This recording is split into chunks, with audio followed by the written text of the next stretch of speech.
రెడ్డి గారు ముఖ్యమంత్రి గారు అయిన తర్వాత 1,50,68 కోట్ల రూపాయల ప్రపోజల్స్ సెంట్రల్ గవర్నమెంట్ పంపించారు.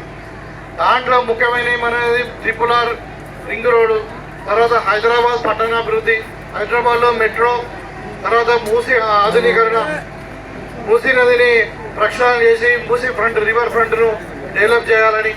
అదేవిధంగా ఇవాళ మనము ఆంధ్రప్రదేశ్ నుండి తెలంగాణ రాష్ట్రం ఏర్పడి 11 సంవత్సరాలు అవుతుంది.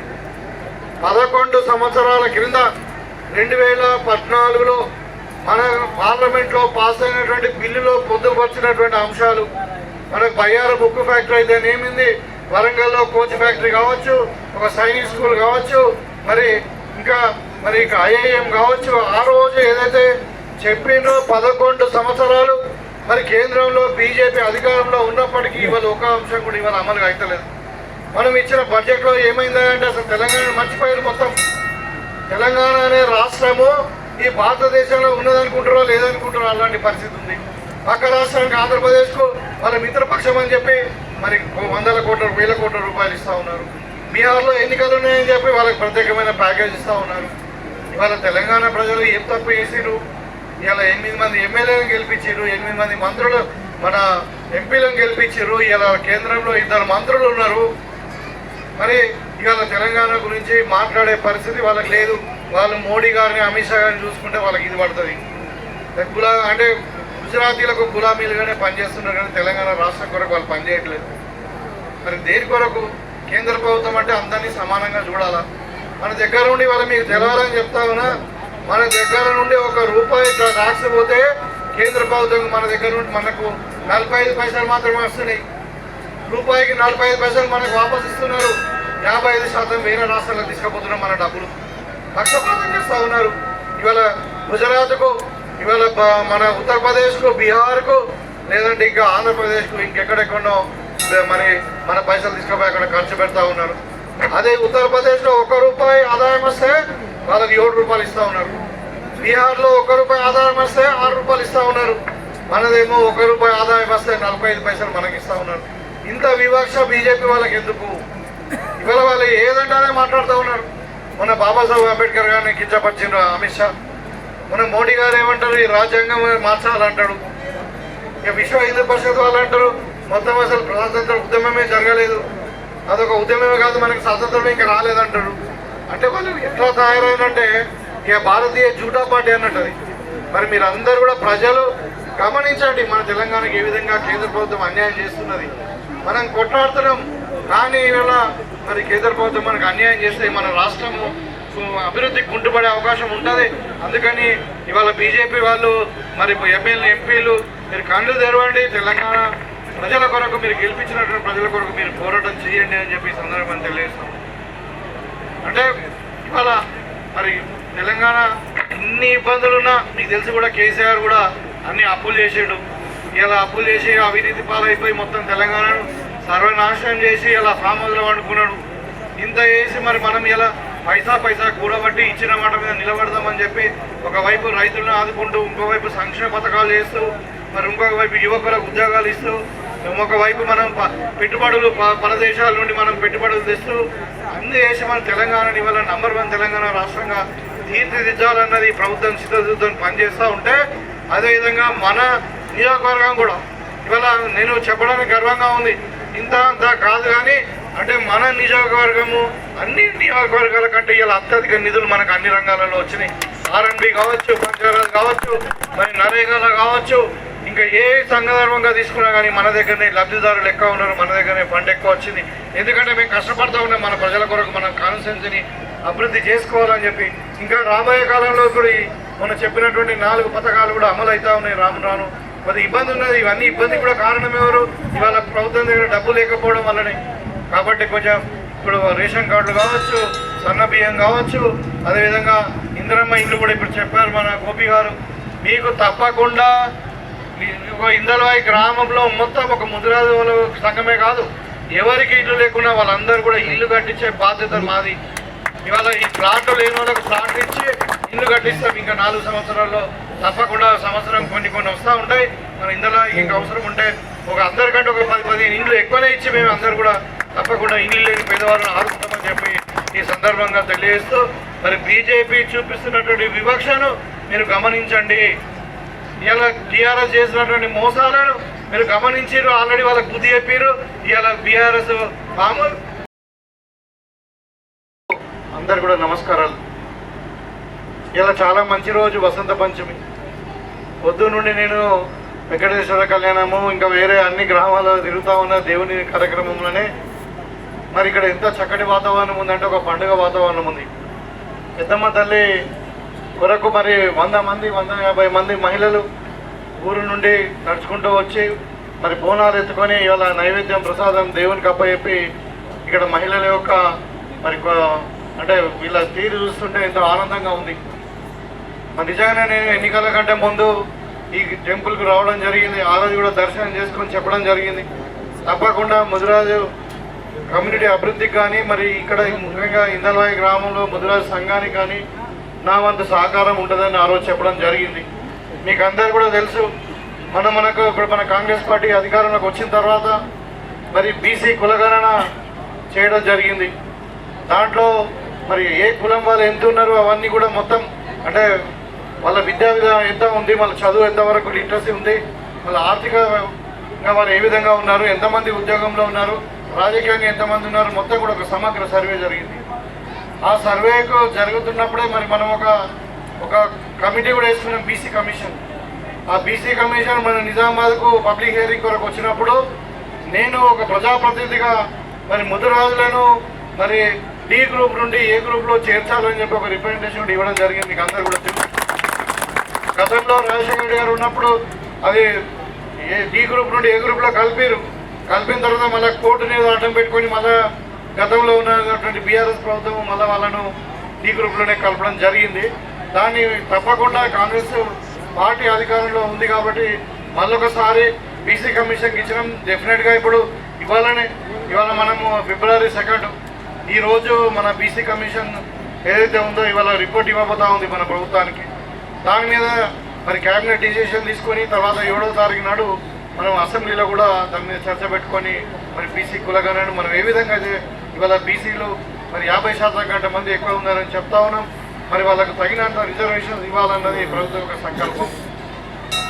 గతంలో కాంగ్రెస్ పార్టీ 32% ఇచ్చింది రాజశేఖర రెడ్డి గారు ఉన్నప్పుడు బీసీలకు రిజర్వేషన్ లోకల్ స్థానిక సంస్థలలో. వీళ్ళు టీఆర్ఎస్ వాళ్ళు ఏం చేశారు, దాన్ని తీసుకొచ్చి 23% చేసింది. ఇప్పుడు వాళ్ళే డిమాండ్ చేస్తూ ఉన్నారు, కవితనే డిమాండ్ చేస్తూ ఉన్నది మళ్ళీ బీసీలకు రిజర్వేషన్ ఇవ్వాలని చెప్పి.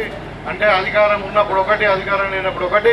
సరే ఇప్పుడు ఇక మనం దేవస్థానంలో ఉన్నాం, ఇక రాజకీయం మాట్లాడకుండా మరి మేము ఒకటే కాంగ్రెస్ పార్టీ చిత్తశుద్ధితో పనిచేస్తూ ఉంది. ఇవాళ రిజర్వేషన్స్ పెంచాలనే తపన 42% రిజర్వేషన్లు మేము ఏదైతే బీసీ డిక్లరేషన్లో చెప్పినామో దాని ప్రకారం చేయడానికి కాంగ్రెస్ పార్టీ సిద్ధంగా ఉన్నది. దానికి అయితే కోర్టు ఆర్డర్స్ కానీ కొన్ని హడిల్స్ ఉన్నాయి.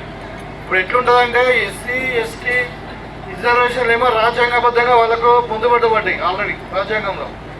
కానీ బీసీలకు రాష్ట్రాలకు వదిలేసిరు అది ఎంత పర్సెంటేజ్ వాడాలన్నది.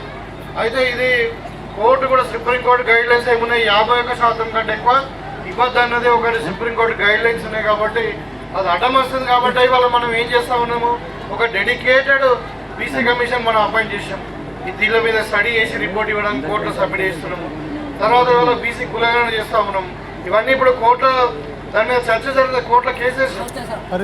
ఈ రిజర్వేషన్ పెంచడానికి కోర్టు ద్వారా ఉన్నటువంటి హార్డిల్స్ అన్ని కూడా మనం తొలగిపోవడానికి అది వచ్చిన తర్వాత తప్పకుండా కాంగ్రెస్ పార్టీ సిద్ధశుద్ధితో పనిచేస్తుందని చెప్పి ఈ సందర్భంగా తెలియజేస్తున్నాం. మీకు డి గ్రూప్ నుండి ఏ గ్రూపు చేయడానికి తప్పకుండా అవసరం ఉంటే అసెంబ్లీలో మాట్లాడతాను. తర్వాత మీ తరఫున ముఖ్యమంత్రి గారు కూడా ఒక రిప్రజెంటేషన్ ఇస్తామని చెప్పి ఈ సందర్భంగా తెలియజేస్తాం. ఇవాళ మన గుడికి ఇక్కడ కావాలన్నారు, ఆ రోజు చెప్పినాం, ఈ రోజు చెప్తున్నాము. తప్పకుండా నా వంతు మండుకెళ్ళి ఒక 10 లక్షల రూపాయలు అయితే మీ కళ్యాణ మండపం ముద్రకు మేము ఇస్తామని చెప్పి మరి మీరు కూడా కొంచెం ఇంకా చెందలేసుకొని కట్టుకోవడం మొదలు పెట్టండి.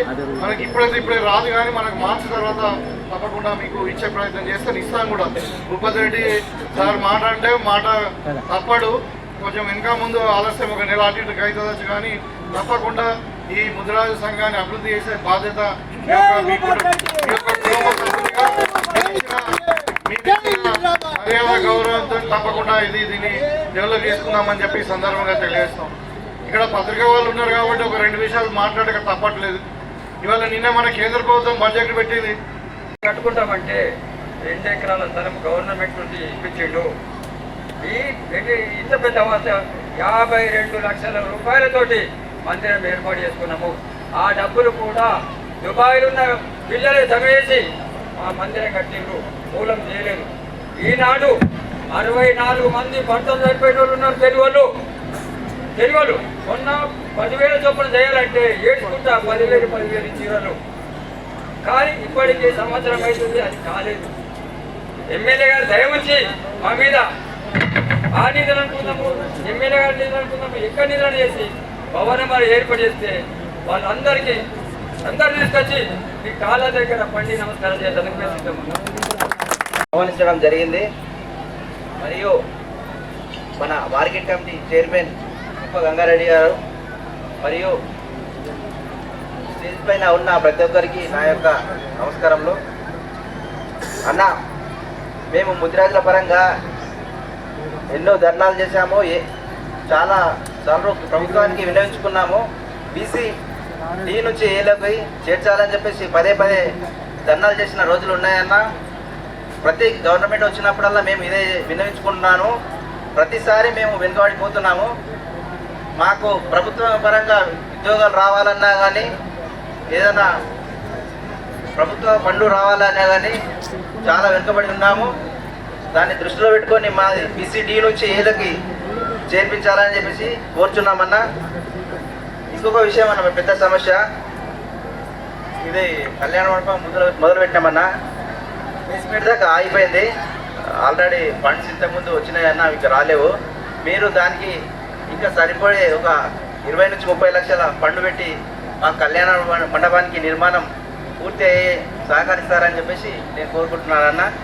వార్షికోత్సవానికి విచ్చేసినటువంటి మన స్థానిక శాసనసభ్యులు, డైనమిక్ లీడర్, ఆపద బాంధవుడు, ఉద్యమకారుడు మన భూపతి సార్ గారు, మన చీఫ్ గెస్ట్గా వచ్చినటువంటి, అలాగే వారితో పట్టకు వచ్చినటువంటి జిల్లా కిసాన్ గేట్ అధ్యక్షుడు ముప్ప గంగారెడ్డి అన్న గారు, అలాగే డిచ్పల్లి మండల ప్రెసిడెంట్ అమృతపురం గంగాధర్ అన్న గారు, అలాగే జగరంపల్లి మండల ప్రెసిడెంట్ చిన్నారెడ్డి అన్న గారు, అలాగే జిల్లా సెక్రటరీ అనంతబాబాయ్ గారు, అలాగే సర్పంచ్ దశరథ్ గారు, అలాగే మన మహిళా సోనియా గాంధీతో పోల్చే మన కాంగ్రెస్ పార్టీలో మన లక్ష్మక్క గారు, అలాగే మన మాజీ వైస్ ఎంపీపీ మన గోపన్న గారు, మాజీ సొసైటీ చైర్మన్ గోపాల్ గారు, అలాగే గ్రామ శాఖ అధ్యక్షులు సాయందర్ గారు, అలాగే మన నారాయణ గారు, మిగతా అందరు కాంగ్రెస్ పార్టీ శ్రేణులందరికీ నమస్కారం. అలాగే పత్రికా సోదరులందరికీ నమస్కారం.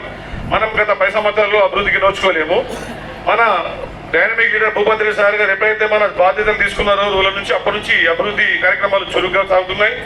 అలాగే ఎవరికైనా ఆపద సమయంలో సీఎంఆర్ఎఫ్ కానీ, అవసరమైతే ఎల్ఓసి కానీ సకాలంలో అందరికీ అందుబాటులో ఉండి అవి అందరికీ నిరుపేద కుటుంబాలకి అందేటట్టు చూస్తున్న మన ఎమ్మెల్యే గారికి ప్రత్యేకంగా మన గ్రామం తరఫున, మన మండలం తరఫున ప్రత్యేక ధన్యవాదాలు తెలియజేస్తున్నాను.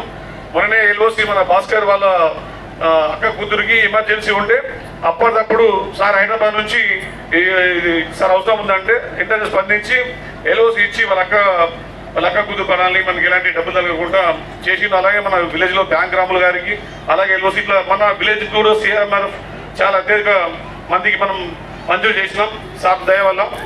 అలాగే మండలంలో అత్యధికంగా మొన్న 7 మండలాల్లో ఇచ్చిన బడ్జెట్లో మన ఇంతలో మండలానికి అత్యధికంగా 22 కోట్ల రూపాయలు మనకు శాంక్షన్ చేసిన ప్రత్యేకంగా మనందరూ చెప్పడంతో ధన్యవాదాలు.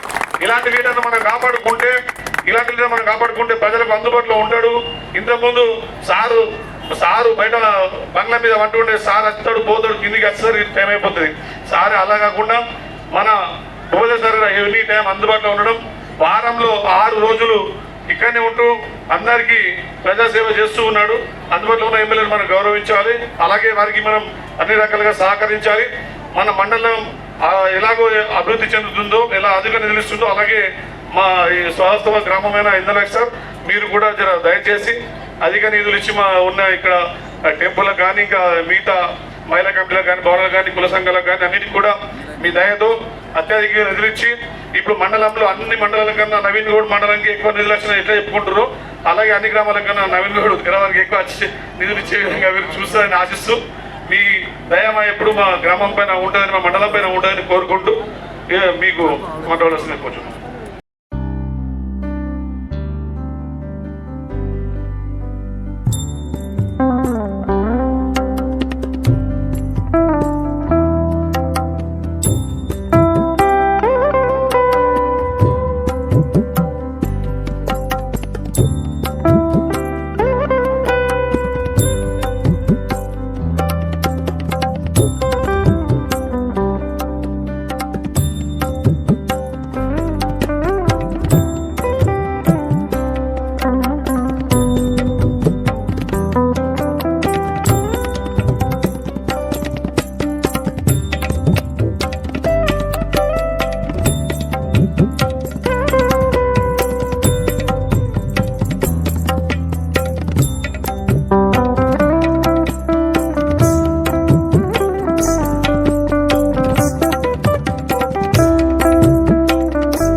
తల్లి వార్షికోత్సవ సందర్భంగా ఈ యొక్క కార్యక్రమానికి ముఖ్య అతిథులుగా విచ్చేసినటువంటి గౌరవనీయులు పెద్దలు ఎమ్మెల్యే భూపతి రెడ్డి అన్న గారికి, వారితో పాటు వచ్చిన మన మార్కెట్ కమిటీ చైర్మన్ ముప్ప గంగారెడ్డి అన్న గారికి, మరియు మాజీ జడ్పీటీసీ డిచ్పల్లి అమృతపూర్ గంగన్న గారికి, మరియు ఈ గ్రామ వాస్తవ్యులు ఆనంద్ గారికి, అట్లాగే మన ఇందల్వై మండల్ పార్టీ అధ్యక్షులు నవీన్ గౌడ్ గారికి, మరియు ఎల్ గంగారాం గారికి, గోపాల్ గారికి, సాయి గారికి, గంగాధర్ గారికి, మరి దశరథన్న గారికి, మాజీ ఎంపీటీ సక్క గారికి, మరియు పత్రికా విలేకరులకు, జక్రాన్పల్లి పార్టీ అధ్యక్షులు గంగారెడ్డి అన్న గారికి, చిన్నారెడ్డి గారికి, మరియు మన ఎమ్మెల్యే గారితో వచ్చిన పార్టీ శ్రేణులందరికీ, ఈ కార్యక్రమంలో పాలు పంచుకుంటున్న ముదిరాజ్ బంధువులందరికీ ప్రత్యేకంగా ధన్యవాదాలు తెలుపుతున్నాను. అన్న, ఈరోజు మా వార్షికోత్సవ సందర్భంగా ఈ కార్యక్రమానికి మీరు తప్పకుండా రావాలన్నా. మాకు పెద్దమ్మ తల్లి మా కులదైవం. మా పెద్దమ్మ తల్లికి ఏదైతే మేము ఒక కార్యక్రమం చేస్తామో ఫస్ట్ అడుగు వేసేది, ఫస్ట్ మేము మొక్కి ఏ పనైనా చాలు చేసేది మాకు పెద్దమ్మ తల్లి. కాబట్టి ఈ యొక్క కార్యక్రమానికి మీరు తప్పకుండా రావాలంటే మా మాటను మన గ్రామ జనార్దన్ గారు కానీ మన గ్రామ పెద్దలందరూ కలిసి వాళ్ళ కోరిక మేరకు మీరు వచ్చినందుకు మళ్ళొకసారి మేము ఇందల్వై మా ముదిరాయిల తరఫున ప్రత్యేకంగా ధన్యవాదాలు తెలుపుతా ఉన్నాము. అట్లాగే అన్న, మేము మా కులము చాలా వెనుకబడిపోయింది, అన్ని విధాలుగా వెనుక ఉన్నాం. మాకు డెవలప్మెంట్ అనే దాంట్లో మేము చాలా వెనుకబడి ఉన్నాం. మేము ఆర్థికంగా కానీ మానసికంగా కానీ కులపరంగా ఏ విషయం విద్యాపరంగా కానీ అన్ని విషయాలలో మేము వెనుకబడి ఉన్నాం. కాబట్టి ప్రత్యేకంగా మా మీద ఒక దృష్టి పెట్టాలని చెప్పేసి మా ముదిరాయిల తరఫున మీకు తెలియజేస్తూ ఉన్నాను. మాకు ప్రత్యేకంగా ఈ ఊరిలో 150 కుటుంబాలు ఉంటాయన్న. ఈ 150 కుటుంబాలలో మాకు ఇల్లు లేని వాళ్ళు 30 మంది ఉంటారు. మొత్తంకే ఇల్లు లేని వాళ్ళు కిరాయిలతో ఉంటారు. అట్లాగే పెంకుటిల్లు 70 ఉంటాయి. అట్లాగే మొత్తం భూమి లేని కుటుంబాలు 25 ఉంటాయి. ఇట్లా కొద్దిగా మీకు ప్రత్యేకంగా నేను చెప్పడం ఏంటంటే అన్న, మీరు గతంలో ఉన్న పాలకుల్లాగా కాదు, మీరు ఒక డాక్టరు, మంచి వ్యక్తి కాబట్టి, మంచి స్వభావం ఉన్న వ్యక్తి కాబట్టి మీరు ఖచ్చితంగా ఈ లేని వాళ్ళ గురించి మీరు ఆలోచిస్తారు. ఎంతో మందికి మీరు వైద్యం చేసిరు, ఆదుకున్నారు కాబట్టి ఖచ్చితంగా మా వాళ్ళకు ప్రత్యేకంగా మీరు దృష్టి పెడతారని చెప్పేసి కూడా మా ముదిరాయిల తరఫున మీకు ప్రత్యేకంగా తెలియజేస్తున్నాను. అట్లాగే మా వాళ్ళు గుడి కట్టాలన్నా, ఒక సంఘం కట్టాలన్నా, ఒక కళ్యాణ మండపం కట్టాలన్నా చందాలు వసూలు చేసే పరిస్థితి అన్న. ఎక్కడ చూసినా చందాలు చేసి సంఘం కట్టుకుంటారు, గుడి కట్టుకుంటారు. కాబట్టి మీరు దయచేసి ఇప్పుడు ఇక్కడ మాకు కళ్యాణ మండపం అని చెప్పేసి మంచికి 10,000 రూపాయలు వేసి పిల్లల దాకా లేపుకున్నారన్న. కానీ అది డబ్బులు లేక అట్లనే ఆగిపోయింది. కాబట్టి మీరు గొప్ప మనసుతోటి ఆలోచించి ఏదైతే కళ్యాణ మండపం ఉందో దానికి మీరు మాకు అది పూర్తి కావాలంటే ఖచ్చితంగా 30 నుంచి 35 లక్షలు అయితే తప్ప అది పూర్తి కాదు. ఇప్పటికే మంచికి 10,000 రూపాయలు డొనేషన్ వసూలు చేసి అది కట్టుకున్నారు. కాబట్టి మా గురించి కొద్దిగా దయచేసి మీరు ఆలోచించి మా ముద్రాలకి ఒక కార్యక్రమాన్ని మీరు చేస్తారని చెప్పేసి నేను ఆశిస్తా ఉన్నా. అట్లాగే ప్రతి విషయంలో కూడా మా ముదిరాజులు అన్ని విషయాలలో వెనుకబడి ఉన్నారు కాబట్టి ప్రత్యేకంగా చొరవ తీసుకొని మా కులంకి చేదోడు వాదోడుగా ఉంటారని చెప్పేసి కూడా మా ముదిరాజుల తరఫున తెలియజేస్తూ